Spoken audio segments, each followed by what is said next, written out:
ամենաշատ տրվող հարցը մեզ այս ամբողջ ընթացքում հետևյալն է. լավ, բայց հնարավոր է, կլինի, մեկ էլ ասում եք, որ այս ընտրություններով գնացող չի։ Ժողովուրդ ջան, եթե հունիսի 7-ին մենք գնանք ընտրատեղամասեր, համոզենք մեր հարևաններին, բարեկամներին, ովքեր արդեն զզվել են այս իրականությունից, գնալ ընտրատեղամասեր ու իրանց քվեով մերժել այս իշխանությանը,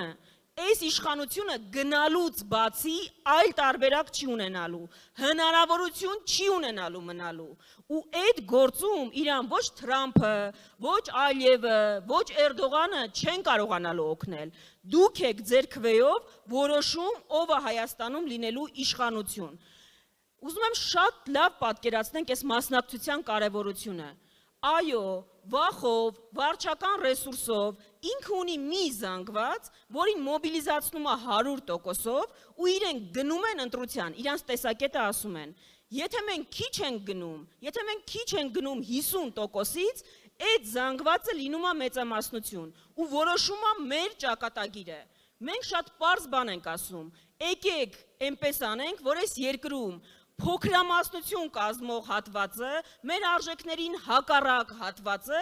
չորոշի մեր ճակատագիրը, ոնց որ եղել է 2021-ին, ու մենք գիտենք, որ միասին դա իրար հետ կարող ենք անել։ Եվ ինչ է ու որպեսզի վստահ լինեք, որ սրանք խոսքեր չեն ուղղակի լավատեսություն չեն փոխանցում։ Սա ամիսների աշխատանք է, որ իրականացրել է այս թիմը, անտեսանելի աշխատանք։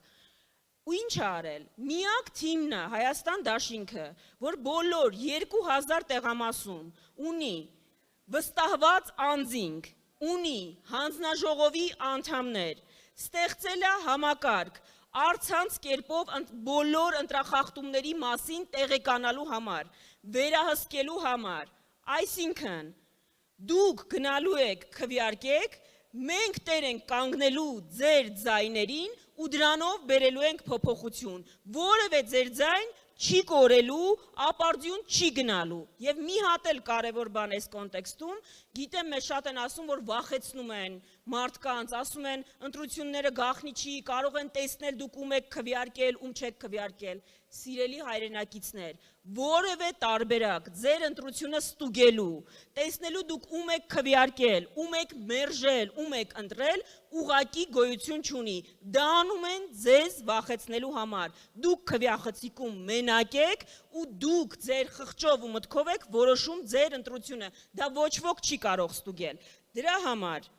խնդրում ենք հունիսի 7-ին անպայման գիտենք, որ այսքանս մասնակցելու ենք, խոսենք այս մի շաբաթվա ընթացքում վերջին, մեր հարևանների, մեր բարեկամների հետ, իրենց խնդրենք գնալ ընտրության, որպեսզի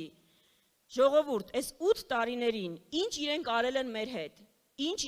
ապօրինություն, շատերիդ վրա կա քրեական գործեր, շատերիդ վախեցնում են աշխատանքից ազատել, շատերիդ ազատել են արդեն աշխատանքից, այն բառապաշարով, որ խոսում են իրենք մեր հասարակության հետ, այն որ բռնում են մարդուն, ասում են ինչի դու չես նահատակվել, այս ամենի պատասխանը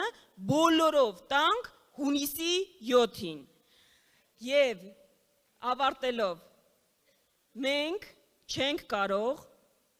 իսկապես տնտեսական թեմաներից կարող ենք խոսել, մեր կրթական ծրագրերից կարող ենք խոսել և դրանք իսկապես շատ կարևոր են, բայց մեր ընտրությունը նաև շատ պարզ է։ Մի կողմից Ադրբեջանն է, Թուրքիան է, այլ գերտերություններ են նաև իրենց սրտի թեկնածուով, որոնց ուղիղ աջակցում են և դա միջամտություն է մեր ներքին գործերին։ Մյուս կողմում Հայաստանի թեկնածուն է։ Մենք Հայաստանի և որևէ այլ երկրի մեջ չենք կարող չընտրել Հայաստանը, ու երբ մեզ հարցնում են, իսկ հաղթելու ենք, ժողովուրդ ջան, մեզ ուրիշ տարբերակ ուղղակի չեն թողել, հաղթելուն այլ ընտրանք չունենք մենք։